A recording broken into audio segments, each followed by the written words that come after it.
क्योंकि तामीर इजी है। अस्सलाम वालेकुम नाजरीन, मैं हूं आपके साथ सारा परवेज। नाजरीन, हर शख्स चाहता है कि इसके घर का जो इलेक्ट्रिसिटी का सिस्टम है, जो लोड सिस्टम है, वो बिल्कुल बैलेंस्ड रहे। लेकिन आपने अक्सर नोट किया होगा कि कभी कभार ऐसा होता है जब हम एसी चलाते हैं तो मोटर नहीं चलती, जब मोटर चलाते हैं तो इस्त्री नहीं चल रही होती, कभी लोड ज़्यादा या कम हो रहा होता है।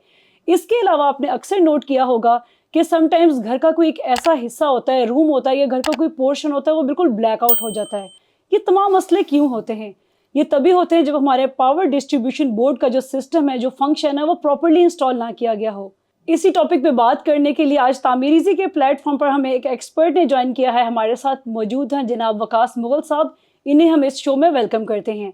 अस्सलाम वालेकुम sir, welcome to the show. वालेकुम सलाम। सर कैसे हैं आप? अल्लाह का शुक्र। सर हमें सबसे पहले तो ये बताएं, जो पावर डिस्ट्रीब्यूशन बोर्ड है, ये पावर डीबी, एक आम इंसान को कैसे समझाएंगे?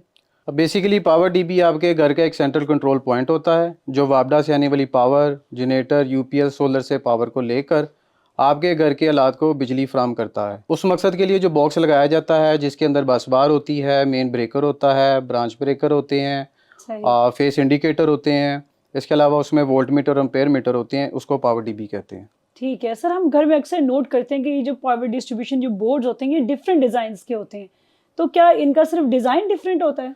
नहीं, बेसिकली इसमें डिज़ाइन में तो कोई इतना खास फ़र्क नहीं होता। इसमें दो इकसाम होती हैं, एक इंडोर टाइप होती है, दूसरा आउटडोर टाइप होती है। आजकल के जदीद हाउसिंग सोसाइटी में अंडरग्राउंड पावर डिस्ट्रीब्यूशन के ज़रिए घरों को बज़रिया एनर्जी मीटर सप्लाई मुहैया की जाती है।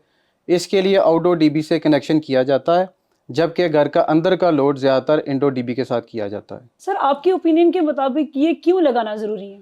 अब बेसिकली इसको इसलिए लगाते हैं कि घर का बिजली का निज़ाम बेहतरीन तरीके से काम करे, लोड मैनेजमेंट, पावर बैकअप और स्टैंड बाय ऑटोमेटिक तरीके से काम करे और किसी भी फॉल्ट की सूरत में मुकम्मल ब्लैकआउट और माली जाली नुकसान से बचा जा सके।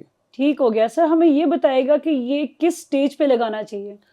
अब बेसिकली बेहतर तो ये है कि जब कंस्ट्रक्शन हो रही हो तो उसी के दौरान इसके बैक बॉक्स को कंसील कर लेना चाहिए। ठीक है। और कंसील करने के बाद उसको किसी भी प्लास्टिक से कवर कर लेना चाहिए ताकि किसी सीमेंट से या पानी से इसको बचाया जा सके। अच्छा सर, ये तो पूरा प्रोसेस काफ़ी टेक्निकल लग रहा है। सर मार्केट से ख़रीदते वक्त हमें किन बातों का ख्याल रखना चाहिए? अब बेसिकली देखिए, मार्केट से ख़रीदते वक्त हमें तो सबसे पहले ये देखना चाहिए कि इसका जो मेन ब्रेकर है और ब्रांच सर्किट ब्रेकर है वो किसी अच्छी कंपनी से लेने चाहिए। अच्छा। क्योंकि आजकल मार्केट में रीफैब्रिश और यूज ब्रेकर मिल रहे हैं। ठीक है। तो हमें बेसिकली चाहिए कि इसको किसी अथराइज डिस्ट्रीब्यूटर से लें। और आजकल तो एक ये है कि आप एंड्रॉयड मोबाइल के थ्रू, किसी भी मोबाइल के थ्रू इसका क्यूआर कोड या बार कोड स्कैन करके इसकी वारंटी और मैन्युफैक्चरिंग डेट कंफर्म कर सकते हैं। दूसरा इसमें यह है कि जब आप डीबी लें तो इसके अंदर लूज वायर नहीं होने चाहिए, केबल जंपर नहीं होने चाहिए और ब्रेकर की एक साइड पर बस बार होनी चाहिए, जबकि ब्रेकर की दूसरी साइड पर पावर सर्किट और लाइट सर्किट को कनेक्ट किया जाता है। इसके अलावा पावर डीबी की इनपुट और आउटपुट वायरिंग और कंड्यूट से मुंसलिक होती हैं, तो इसलिए बेहतर है कि कंड्यूट को सील कर देना चाहिए, इसलिए क्योंकि वहाँ से दीमक वगैरह एक जगह से दूसरी जगह ट्रैवल ना कर सकें। तो इसलिए बेहतर है कि इनको किसी वायरिंग करने के बाद पीयू फोम या फायर मोटार से सील कर दें और in case open conduit, spare conduit, इसको एंड कैप लगाकर बंद कर देना चाहिए। सर ये जो पावर डिस्ट्रीब्यूशन बोर्ड्स हैं जिनको हम पावर डीबी कहते हैं, ये घर में एक ही होती है या एक से ज़्यादा होनी चाहिए? देखिए, ये डिपेंड करता है आपके घर के ऊपर। अगर आपका घर छोटा है और एक सिंगल फेस एनर्जी मीटर है तो एक ही डीबी लगाते हैं, लेकिन अगर आपका मल्टी स्टोरी है तो आप हर फ्लोर पर डीबी लगा सकते हैं। लेकिन इसमें ये इंश्योर करना चाहिए कि हर फ्लोर की डीबी को आपस में स्पेयर कंड्यूट से मिला लेना चाहिए कि इन केस किसी भी फॉल्ट की सूरत में आप लोड को डिस्ट्रीब्यूट कर सकें और किसी किस्म के ब्लैकआउट से बच सकें। और इसमें फिर ये भी है कि अगर आप स्पेयर कंड्यूट इसमें यूज़ करते हैं तो आपको लोड डिस्ट्रीब्यूट करने के दौरान आपको ओपन वायर करने की ज़रूरत नहीं पड़ती, क्योंकि ओपन वायरिंग से आपके घर की खूबसूरती मुतासर होती है। एग्जैक्टली, वो तो सामने वायर नजर आती है, वो बहुत अजीब सी लगती है।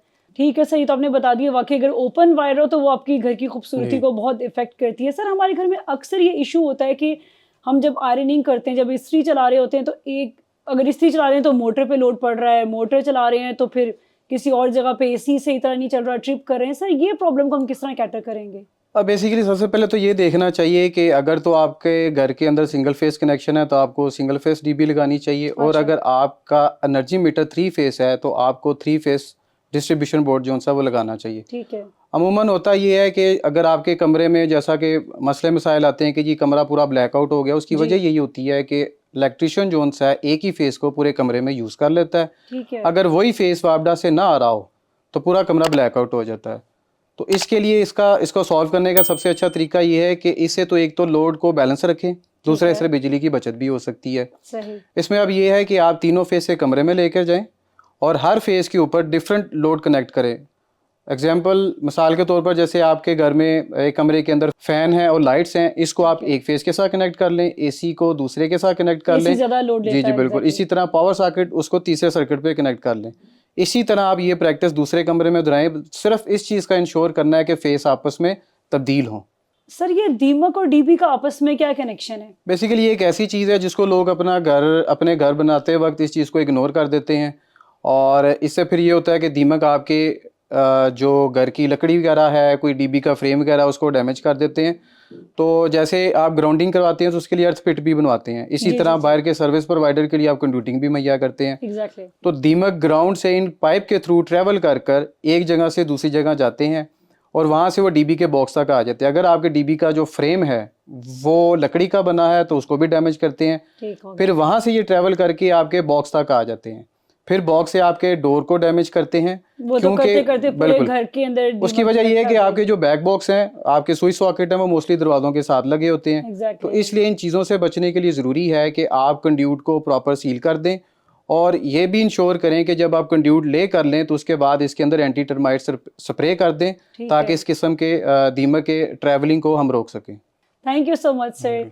जी नाज़रीन, उम्मीद है आपको पावर डिस्ट्रीब्यूशन बोर्ड की पूरे प्रोसेस को समझ आ गई होगी। अब इस प्रोसेस को अगर आप अप्लाई करेंगे, ना तो सिर्फ आप अपने लोड को प्रॉपर्ली बैलेंस कर सकते हैं, बल्कि अपनी बिजली की बचत भी कर सकते हैं। अगर आपको फिर भी लगता है कि किसी किस्म की रहनुमाई की ज़रूरत है तो आप हमारी वेबसाइट विजिट कर सकते हैं tameereasy.com।